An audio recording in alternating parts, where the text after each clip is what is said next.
Olá a todos do canal O Historiador. Hoje o assunto é sobre os piores pecados que existem. Vou mostrar mais 4 pecados devastadores em nossas vidas, sendo essa a parte 2 do vídeo. Então pegue sua Bíblia e me acompanhe. Os piores pecados da humanidade parte 2. Quinto, mentira. A mentira é um pecado semelhante ao orgulho, mas geralmente vem acompanhada de outros pecados. Quando alguém rouba ou trai, pelo fato de não querer ser descoberto, fará uso da mentira para preservar sua reputação, e com isso atrairá condenação dupla sobre si. Em Provérbios 6 diz isso. 6 coisas o Senhor aborrece, e a 7ª a sua alma abomina: olhos altivos, língua mentirosa, mãos que derramam sangue inocente, coração que trama projetos iníquos, pés que se apressam a correr para o mal, testemunha falsa que profere mentiras e o que semeia contendas entre irmãos. Também no livro de Apocalipse em 21, 27 e 22, 15, afirma acerca da Nova Jerusalém, que diz: fora ficam os cães, os feiticeiros, os impuros, os assassinos, os idólatras e todo aquele que ama e pratica a mentira. Quem tem o costume de mentir precisa abandoná-lo o quanto antes, porque esse hábito identifica quem o pratica com o diabo, e pode até torná-lo filho de Satanás. Veja em João 8, 44. Vós sois do diabo, que é vosso pai, e quereis satisfazer-lhe os desejos. Ele foi homicida desde o princípio e jamais se firmou na verdade, porque nele não há verdade. Quando ele profere mentira, fala do que lhe é próprio, porque é mentiroso e pai da mentira. Sexto, feitiçaria. Uma das maiores, se não a maior feiticeira da Bíblia foi Jezabel. Sua fama fez objeto de exprobração mundial, ela teve morte terrível, leia você mesmo em 2 Reis 9.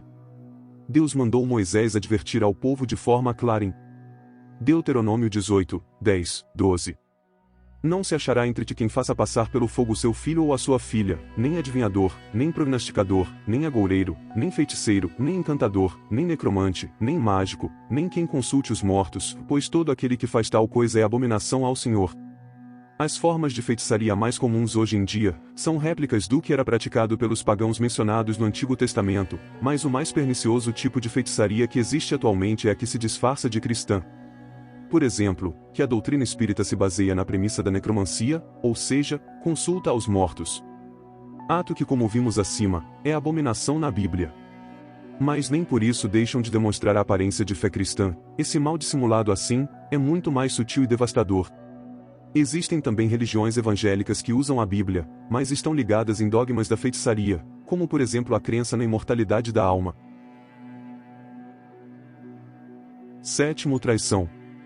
Traição de Judas e o seu fim é um exemplo do resultado da traição, principalmente contra aqueles que fazem o trabalho de Deus, pois ele os tem em alta conta, e cobrará pelo mal causado a seus filhos. Disse Jesus a seus discípulos em Lucas 17, é inevitável que venham escândalos, mas ai do homem pelo qual eles vêm. Melhor fora que se lhe pendurasse ao pescoço uma pedra de moinho, e fosse atirado no mar, do que fazer tropeçar a um destes pequeninos. Tudo o que de mal se faz contra alguém retornará na mesma medida sobre o ofensor, mais cedo ou mais tarde a justiça de Deus retribuirá os ímpios, mas aqueles que traíram e se arrependerem serão perdoados, no entanto terão que demonstrar espírito humilde e contrito, capaz de suportar angústia, assim como ocorreu com Davi e com Pedro.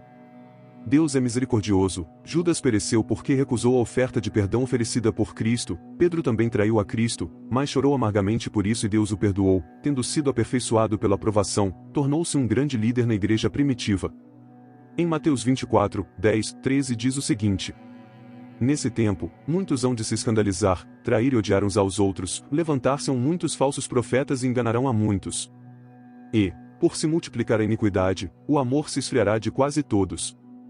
Aquele, porém, que perseverar até o fim, esse será salvo. Amar os inimigos é o padrão de perfeição apresentado no Evangelho. Oitavo, blasfêmia contra o Espírito Santo. A blasfêmia contra o Espírito Santo é quando o indivíduo deixa de corresponder ao chamado de Deus. Quando alguém se afasta de Deus, ele chama de volta, batendo a porta do coração. Quando a pessoa rejeita, o coração vai ficando mais frio e insensível. Em Apocalipse 3, 21 diz o seguinte: ao que vencer lhe concederei que se assente comigo no meu trono, assim como eu venci, e me assentei com meu Pai no seu trono. Todos os pecados citados aqui, anteriores a esse, são passíveis de perdão e de reconciliação, mas a blasfêmia contra o Espírito Santo é um pecado imperdoável. Não haverá nesse mundo nem no vindouro a possibilidade de graça para quem o cometer. Jesus falou claramente sobre isso. Esse é o pior de todos os pecados registrados na Bíblia, e muitas pessoas o estão cometendo exatamente agora. É preciso ter cuidado para não deixar que isso ocorra com você. Em Mateus 12:31,32 diz exatamente isso. Por isso, vos declaro, todo pecado e blasfêmia serão perdoados aos homens, mas a blasfêmia contra o Espírito não será perdoada. Se alguém proferir alguma palavra contra o Filho do Homem, ser-lhe-á isso perdoado, mas, se alguém falar contra o Espírito Santo, não lhe será isso perdoado, nem neste mundo nem no porvir. E esse foi o vídeo, obrigado a todos por assistir.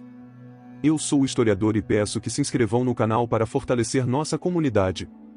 Amém.